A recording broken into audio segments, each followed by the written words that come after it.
আসসালামু আলাইকুম সুপ্রিয় দর্শক, welcome back to my channel Raja's cooking and dish making. আজকের পর্বে তৈরি করে দেখাবো লিচুর জেলি বা লিচুর পুডিং। এই গরমে ঠান্ডা ঠান্ডা এই পুডিং খেতে দারুণ লাগবে। ছোটরা কিন্তু আজকের রেসিপিটি ভীষণ পছন্দ করবে। বাসায় খুব সহজে আর অল্প উপকরণে ঝটপট তৈরি করে নেওয়া যায় লিচুর পুডিং। ঝটপট আর সহজ রেসিপিতে কীভাবে তৈরি করতে হয় চলুন দেখে নেওয়া যাক আজকে সহজভাবে তৈরি লিচুর পুডিং। খুব সহজে কীভাবে তৈরি করতে হয়। তো এর জন্য এখানে আমি 6 পিস লিচু নিয়েছি। আপনারা লিচুর পরিমাণটা বাড়িয়ে কমিয়ে নিতে পারেন। তো সমস্ত লিচুর খোসা ছাড়িয়ে নিতে হবে আর সেই সাথে মাঝখানে বিচির অংশটা ফেলে দেব।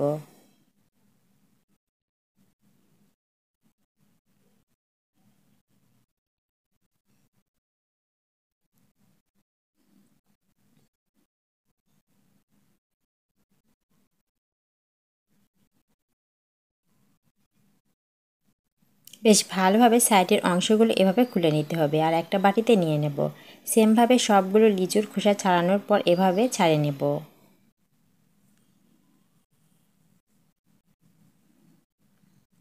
এখন একটা বাটিতে নিয়ে নেব, সেই সাথে ছুরির সাহায্যে ছোটো ছোটো টুকরো করে কেটে নেব। সেই ক্ষেত্রে ব্লেন্ড করতে সুবিধা হবে।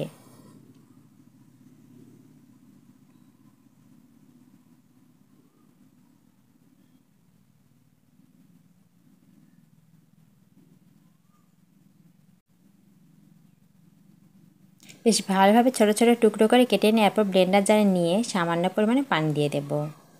খুব সামান্য পরিমাণে পানি দিয়ে বেশ ভালোভাবে ব্লেন্ড করে নিতে হবে।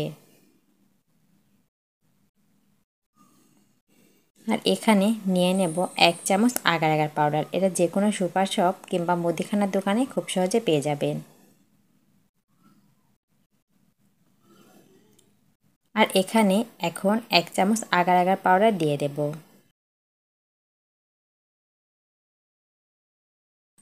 আর সামান্য পরিমাণে পানি দিয়ে খুব ভালোভাবে এটাকে মিশিয়ে নেব।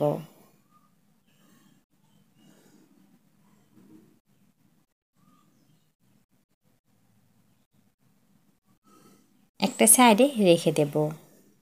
এখন প্যানের মধ্যে দিয়ে দেব 1 কাপ পানি আর সেই সাথে দিয়ে দেব হাফ কাপ চিনি। চিনি যে যার টেস্ট অনুযায়ী নিয়ে নেবেন।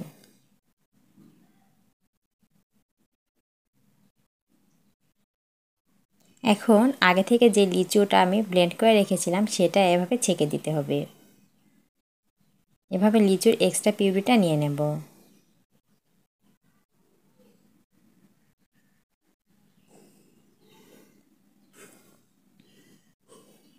আর এখন এর মধ্যে দিয়ে দেব আগে থেকে যে আগার আগার পাউডারটা সামান্য পরিমাণে পানি দিয়ে মিশিয়ে রেখেছিলাম, সেটা দেওয়ার পর খুব ভালোভাবে সমস্ত উপকরণ মিশিয়ে নিতে হবে যেন কোনো প্রকারের দলা বাঁধিয়ে না থাকে। আর হ্যাঁ, ঠান্ডা থাকা অবস্থায় খুব ভালোভাবে মিশিয়ে নিতে হবে। চুলাটা এখন জ্বালানো যাবে না। তো খুব ভালোভাবে চামচের সাহায্যে মিশিয়ে নেব।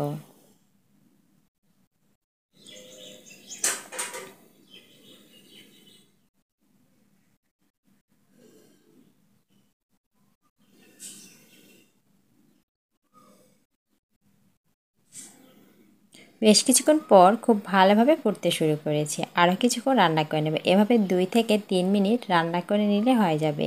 তো এভাবে 2 থেকে 3 মিনিট রান্না করে নিতে হবে।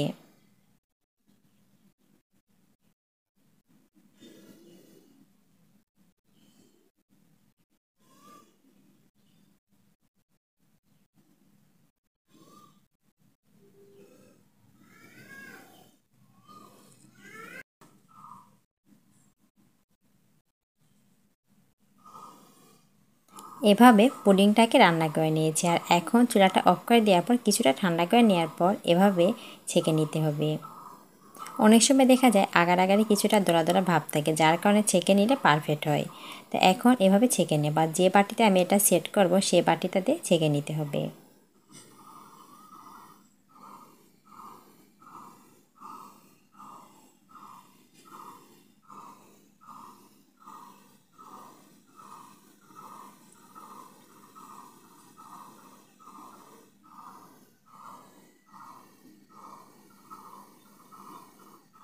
আর এখন এর উপরে কিছুটা লিচু এভাবে আস্ত দিয়ে দেব। এতে করে এটা যখন খাবেন তখন খেতে দারুণ লাগে।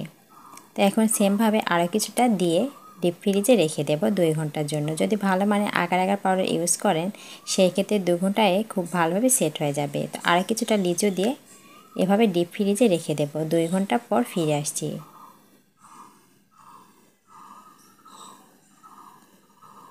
2 ঘন্টা পর ফ্রিজ থেকে বের করে নিয়েছি। এখন এটা একটা বাটিতে নিয়ে নেব আর খুব ভালোভাবে সেট হয়ে গিয়েছে। তো এখন এক সাইড থেকে খুব ভালোভাবে এভাবে ঘুরিয়ে ঘুরিয়ে এটাকে উঠিয়ে নিতে হবে।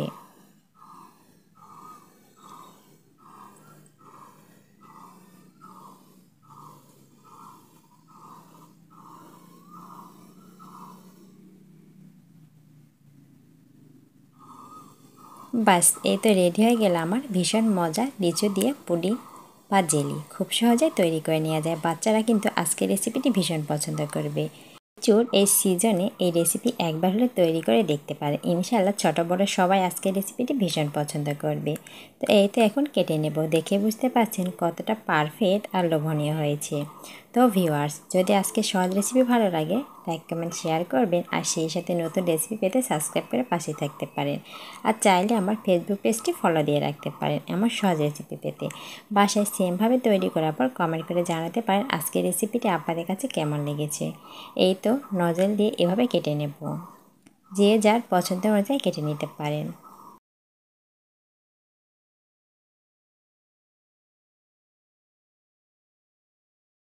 দেখা হবে আবারও নেক্সট এপিসোডে নতুন আর সহজ করে রেসিপি নিয়ে। সেই পর্যন্ত সকলে ভালো থাকবেন, সুস্থ থাকবেন আর আপনাদের দর মাঝে মনে রাখবেন। আজকের মতো এখানে বিদায় নিলাম। সবাইকে অসংখ্য ধন্যবাদ এতক্ষণ ধরে আমার সাথে থাকার জন্য। আসসালামু আলাইকুম, আল্লাহ হাফিজ।